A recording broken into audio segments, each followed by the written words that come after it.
Ang pagmamahal, parang sinaing lang yan, hindi mo dapat madaliin para hindi masunog o maging hilaw.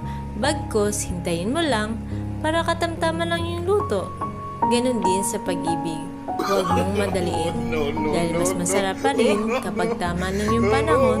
Kumbaga, hinay lang sa pag-ibig. Huwag mong ibigay lahat para hindi ka maubos. Mas masarap magmahal kapag sakto lang, yung tipong hindi ka nagmamadali. Yung pinag-iisipan mo, sabi nga nila, yung pag-ibig, hindi kanin na pwede mong isubo at kapag napasok ka, pwede mo na lang iluwa. Kumbaga, kapag nagmahal ka, dapat pinag-iisipan yan kung tama na ba yung panahon at sitwasyon. Dahil baka sa dulo, magkamali ka at yung panahon na dapat mong itama, hindi mo na maibabalik pa. Masarap magmahal kung nasa tamang tao ka na. Kaya kung nakikita mo siya na talaga, i-focus mo na lang ang atensyon mo sa kanya para sa uli, hindi ka magkamali.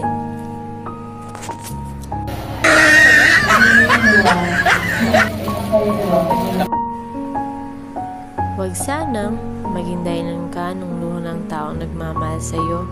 Alam mo ba kung bakit? Dahil yung luhang binibigay niya sa'yo ay totoo yan.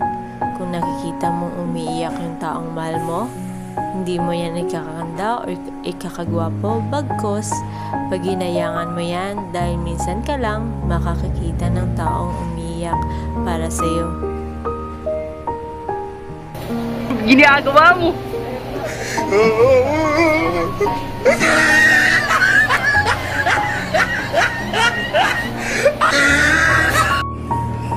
Minsan, mas espesyal pa ang luha kaysa ngiti. Alam mo ba kung bakit? Dahil ang ngiti, pwede mo yan ipeke na kahit nasasaktan ka, pwede kang ngumiti. Kahit pagod na pagod ka, pwede ka pa rin ngumiti. At ang ngiti, pwede mo yan ibigay kahit na sino. Pero yung luha, hindi mo yan pwedeng ipeke kasi umiiyak lang tayo sa taong mahal natin. Kaya sana, hindi ka maging dahilan para lumuha yung taong tunay na nagmamahal sa'yo at kayang umiyak para sa'yo.